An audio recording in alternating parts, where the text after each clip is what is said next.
KCJ, it's Kamala Harris. How are you? I'm fine. How are you, Madam Vice President, MVP?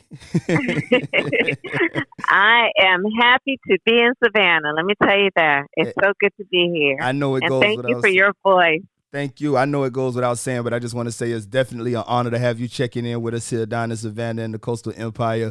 I know we don't have a lot of time, so I'm going to just, jump right into Okay. it. All right. You are the first female vice president, also the first African-American female in that position. And I recently, spoke with Senator Cory Booker and asked him the same question. So I feel it's only right to ask you, given the racial tension in this country, do you feel like there's a certain pressure for African-American politicians, especially those the first to come in their position?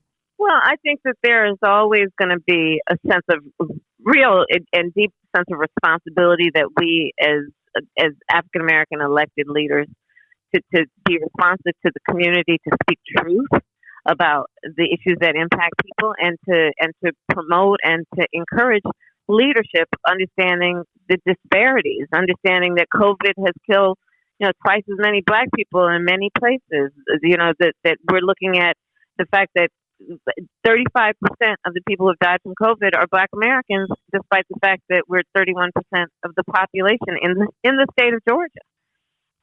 It is incumbent on us as elected leaders to remind our colleagues that even if they haven't had the life experiences we have had, they should be sensitive to and aware of those experiences in a way that they too feel a sense of responsibility to combat racial injustice in our healthcare system, in our criminal justice system, in our education system.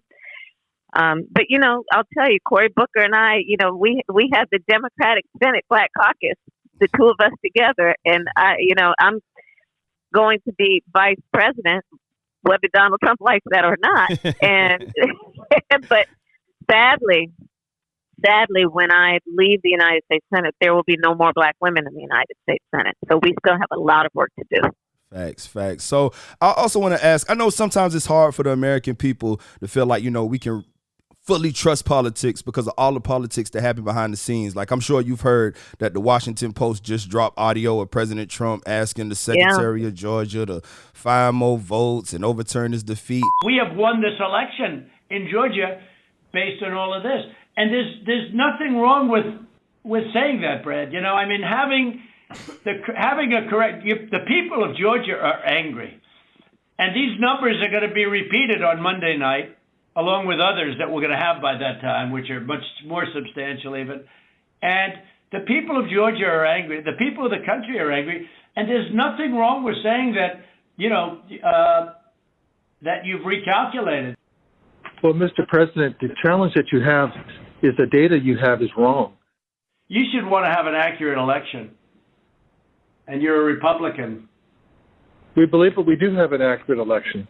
No, you don't. No, you don't. You don't have, not even close. You're off by hundreds of thousands of votes. So, look, all I want to do is this. I just want to find 11,780 votes. Look, let us be clear that there is nothing new under the sun, including on this subject. There are people since the history of time in our country that have prevented us or tried to make it difficult for us to vote. The great son of Georgia, John Lewis, shed blood on that Edmund Pettus Bridge fighting for our right to vote. Many would argue that we would be calling her Governor Stacey Abrams had it not be people trying to mess with the right of Georgians to vote. And now look what's happening. You've got the President of the United States openly intimidating, some have suggested committing a crime, if not a moral crime, by putting the kind of bullying pressure on the Secretary of State of Georgia to undo the vote of the people and the will of the people. So sadly, there is nothing about this moment that is new, but here's the thing. The folks of Georgia elected Joe Biden and Kamala Harris to the White House. The folks of Georgia said, we will not be silenced. We will not be deterred.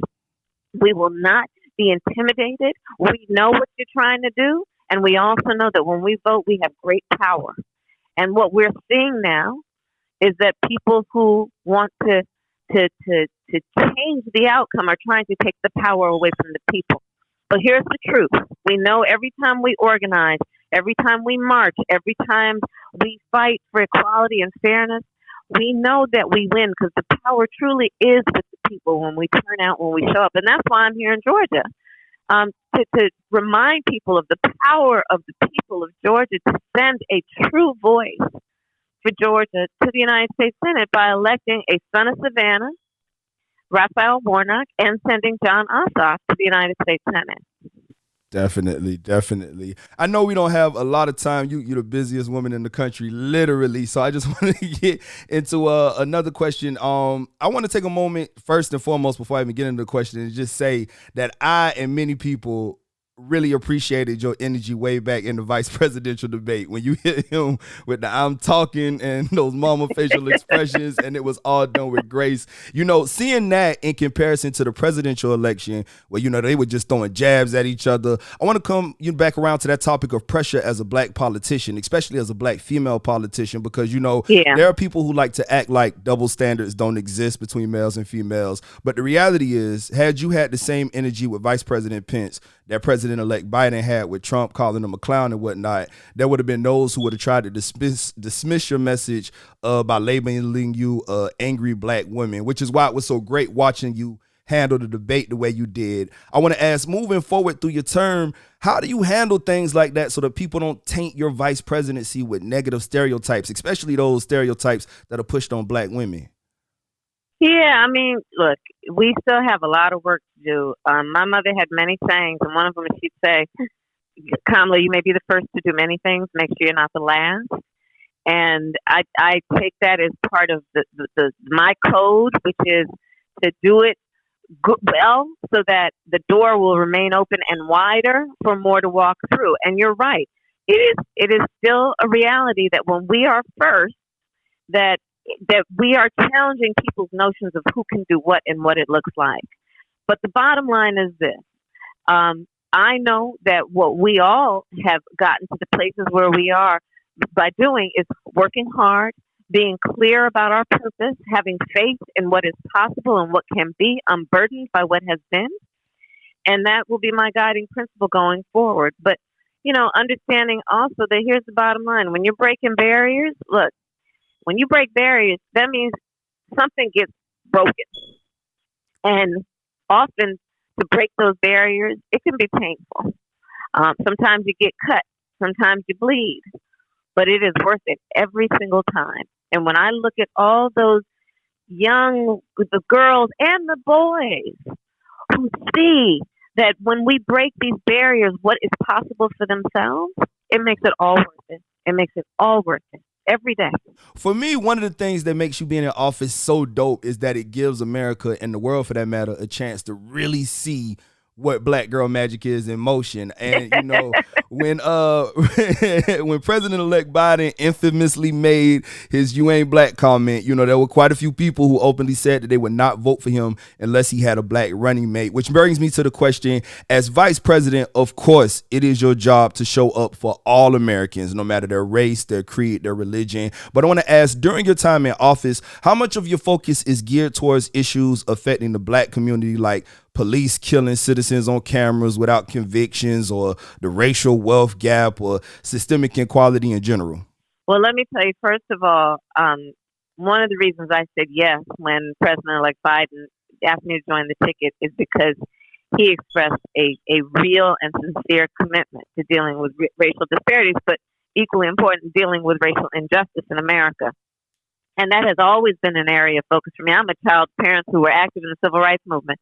I know that there is still so much work to be done. And so I will remain focused as my priorities on every one of the issues that you mentioned, because they need to be dealt with. But I am also going to challenge everybody to stay focused on those issues, because truly, you know, a day without justice for any one of us is a day without justice for all of us. And that's how we have to understand it. That when anyone in America is being denied their civil rights, it's a statement about who we are as a country. And so I don't think of it as being only a responsibility for us. It has to be a responsibility for everyone. to fight against these injustices, of which there are still many. Well, I see they're giving me the signal. Madam Vice President-elect, it has been an honor and a privilege. I definitely appreciate you checking in with us down here in the Savannah and Coastal Empire. Before we close out, is there anything you want to leave the people with? Please just vote on Tuesday. The future of our country truly is in the hands of the voters of Georgia, and you can send the son of Savannah to the United States Senate together with John Ossoff, and it will benefit not only the people of Georgia, but the people around the country.